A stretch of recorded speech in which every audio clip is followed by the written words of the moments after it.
All it takes is an adventuresome spirit. Hey, you know what this is? No. This is regular old dish soap. And the ordinary becomes extraordinary. Look at that. Let me share a secret recipe. Discover an ingredient that fires your imagination. Choose other flavors to match. Find the best way to cook them. My secret recipe? Cooking without a recipe.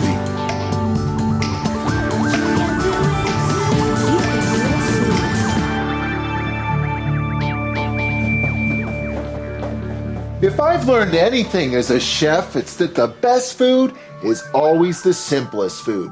And if I've learned anything as a dad, it's that I don't need a kitchen full of expensive ingredients and sous chefs to make an extraordinary dinner.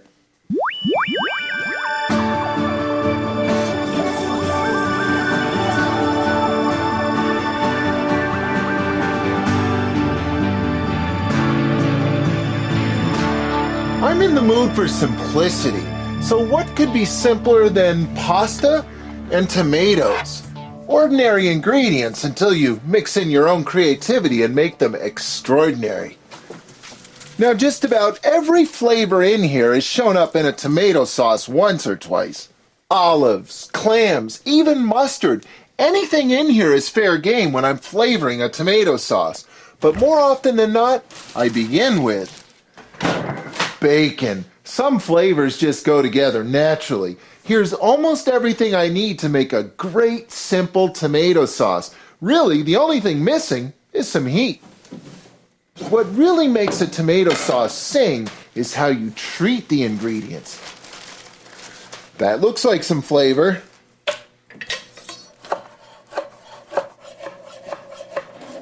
Of course, the best way to add flavor to bacon is to brown it, and the best way to brown bacon is actually to add a little bit of water. Not too much. Just a touch of water in the pan helps even out the heat and helps the bacon brown better.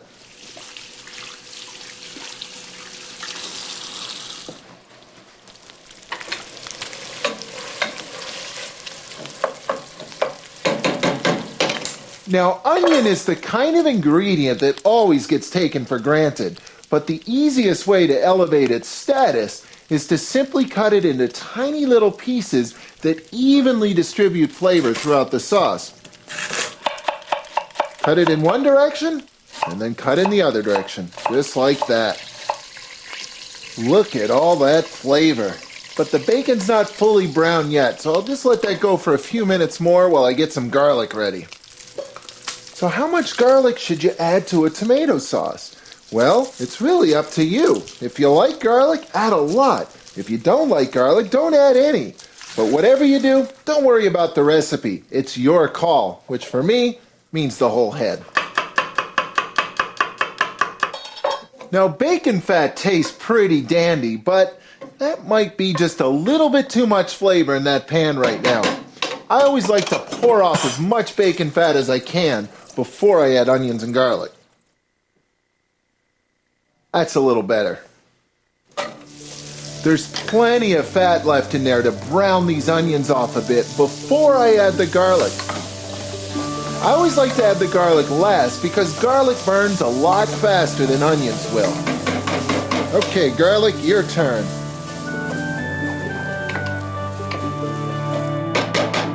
Now at this point you have some options. You could add some wine to this. You could add some tomato paste and really bulk up the tomato flavor, or you could just add the tomatoes. Now that's starting to look like a sauce, but it's still missing a few key ingredients. Some salt, some pepper of course, and aromatic herb flavor. Pick your favorite one. I've got thyme, basil, cilantro, and rosemary. Bacon's a fairly strong flavor, and so is rosemary. The two will complement each other nicely. And of course, when it comes to adding herb flavor, the key is to add a lot of herb flavor. Don't be tentative about it. Just go for it. Don't worry. It'll taste great.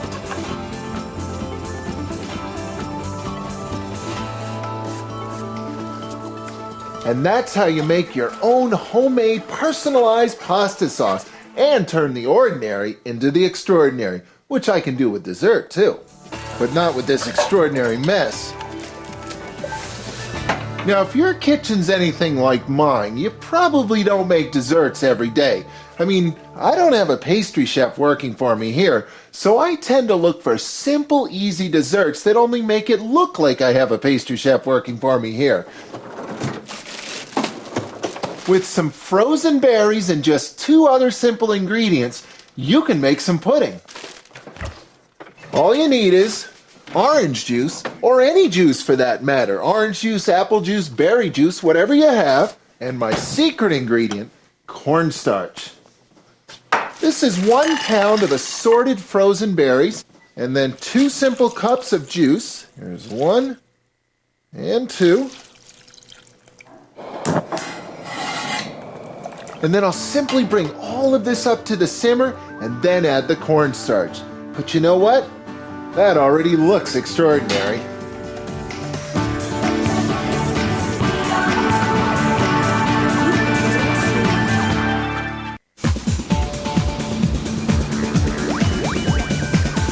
A sense of adventure can turn an ordinary day into an extraordinary day in your backyard and in your cooking. Try taking a fresh look at some old familiar friends, and hey, you just might impress yourself in your own kitchen. I'm whipping up a super simple pasta sauce with just bacon, onions, garlic, tomatoes, and rosemary. And speaking of ordinary extraordinary, some frozen berries are heading to pudding land with orange juice and cornstarch. These berries have been simmering for just a few minutes, just long enough for them to soften up in the orange juice. But before I can add the cornstarch, I do need to strain out all the seeds. And of course, to get those little baby pips out, I'm going to need the finest mesh strainer that I have.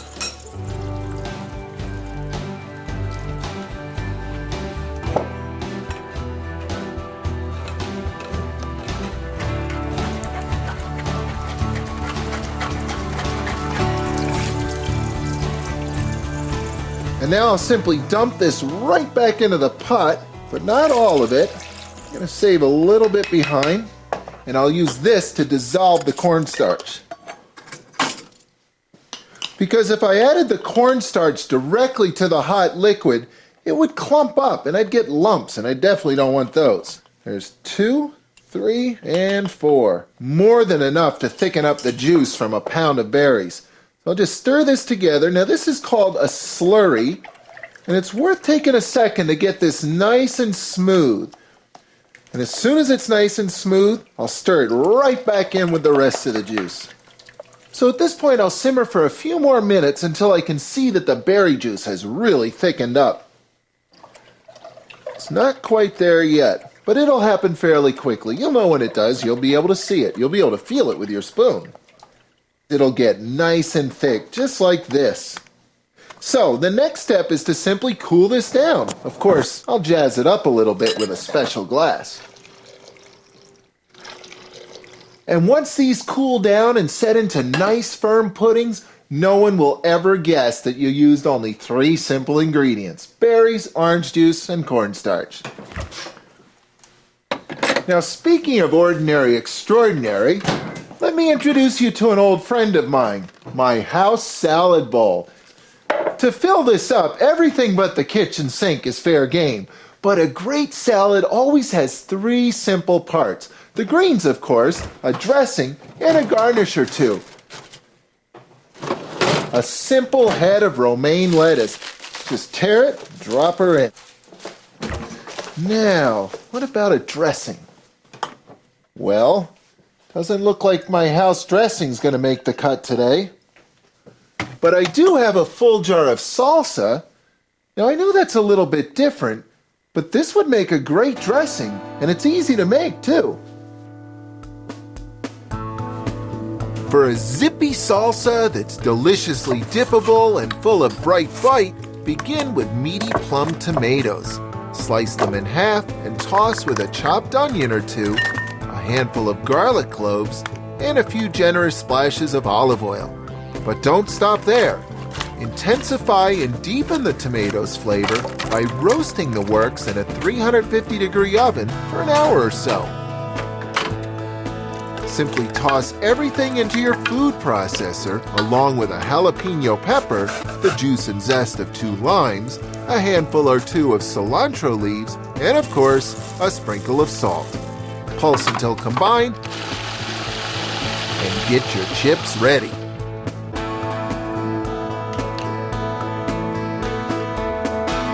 This romaine just jumped on Salsa Airlines and headed for the sunny Southwest, and it looks like there's room for some more passengers. Let's see here. Definitely some cilantro, and some yellow cheddar, and some green onions, and some avocados, and a tomato. So I could use something crisp here. Some flour tortillas. Then I just sort of roll them up, cut them into thin slices, and then it's as simple as spreading them out on any baking tray. So when they get golden brown and crisp, hey, they're ready for the salad. Now, what about all this other stuff? Well, I think I'll just dice this tomato up. This tomato will add lots of bright red color to the salad, just like that. Now here's an easy way to get the pit out of an avocado.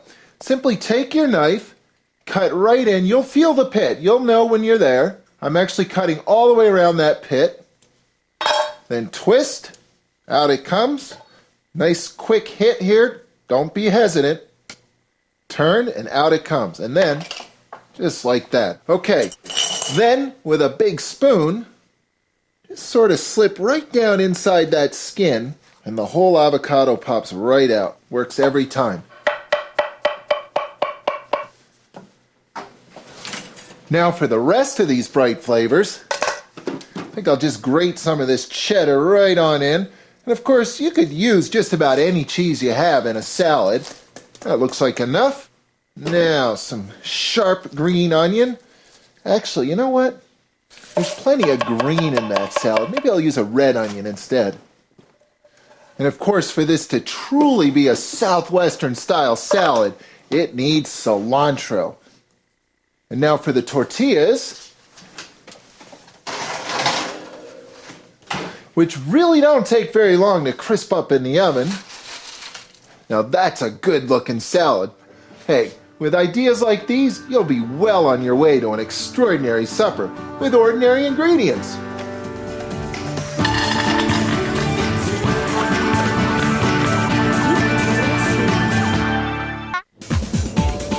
With just a little bit of imagination, the ordinary can become extraordinary. Any day of the week, anywhere.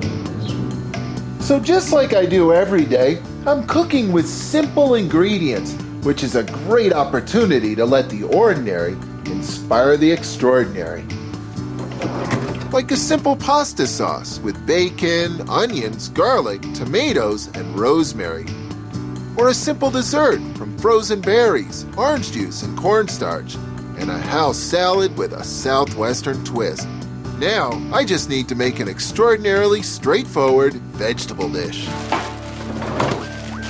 Which is actually pretty easy to do with frozen Brussels sprouts, because the only thing you need to turn these into a great green vegetable side dish is some olive oil, salt, pepper, and an onion.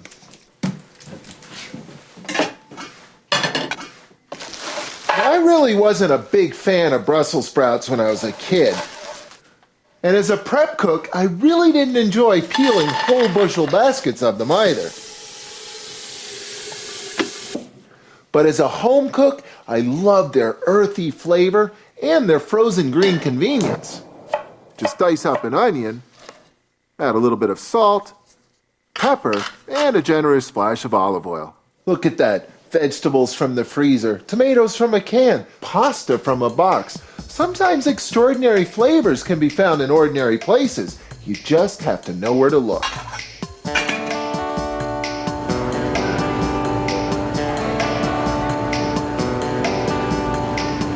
I'm the world's biggest fan of fruits and vegetables, but when you're shopping, there's more than one place to find them. Don't forget the frozen food aisle. When you're in the produce business, one of your biggest single challenges is simply getting everything to market. It can be a long, tortuous road trip between the field and your plate. That's where freezing comes in. Frozen fruits and vegetables are processed very close to their source. That allows them to be picked perfectly ripe and, with modern freezing, for all of Mother Nature's goodness to be locked in tight. Of course, for many cooks, the best part about frozen fruits and veggies is convenience. It's a whole lot easier to let some big machine somewhere else shuck your peas for you than to sit down to a bushel basket before dinner. If this is what it takes to get the good stuff on the table, I'm all for it.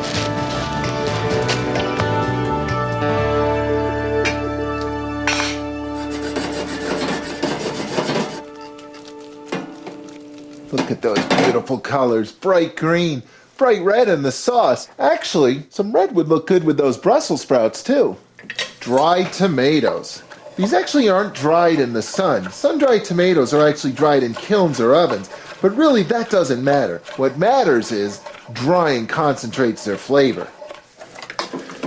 Look at that, red and green. Just a little bit of color, that dish is ready to go. But this tomato sauce needs a little color now too, some white pasta. Tonight, I feel like something different, perhaps something twirly or something long and skinny or even a bow tie or two. But you know, when it comes to the flavor of pasta, what really matters is not the shape, it's the salt. And lots of water too. But it's the salt in the water that makes ordinary pasta taste extraordinary. So how do you know when you've added enough? Well, first start by adding a ton like that, and then taste it. Really, taste it. It's got to taste like a day at the beach. That's not enough. It takes a lot. This really is important because the pasta will absorb the salted water as it cooks, and then it'll be properly seasoned. There's a certain flavor to pasta that many of us miss completely if we don't salt the water enough. Try it. You'll be amazed at the results. That's going to do just fine.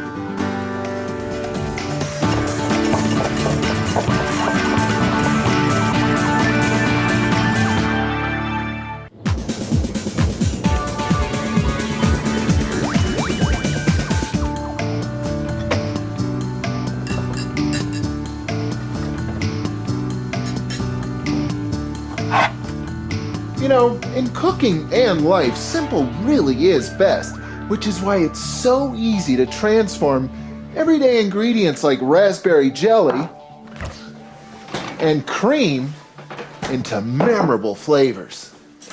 These berry puddings are going to look great under some berry cream. I've got the fruitiest jelly I can find, and I'm going to mix, roughly 2 parts cream and 1 part jelly together. And then just whip away.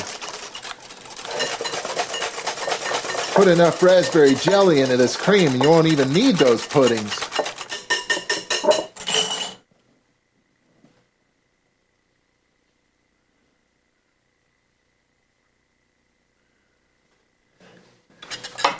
Now that's what I call a dessert. Simple ingredients, simple to make, and quite simply, lots of leftovers for the cook.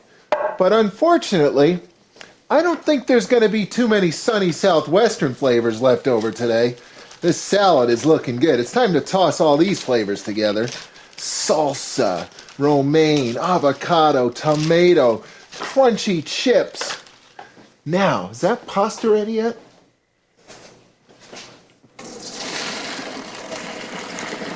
Now, no matter what you do, don't rinse your pasta. Because when you rinse pasta, you rinse off all the surface starch that's clinging to the outside of each little piece. And that surface starch sticks to the sauce, and you don't end up with a lot of sauce on the bottom of your bowl. It stays on the pasta where it belongs.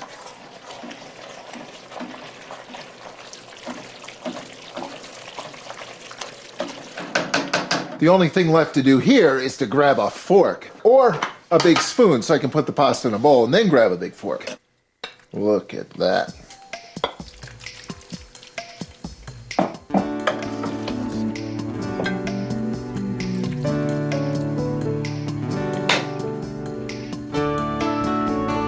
see how that sauce turned out.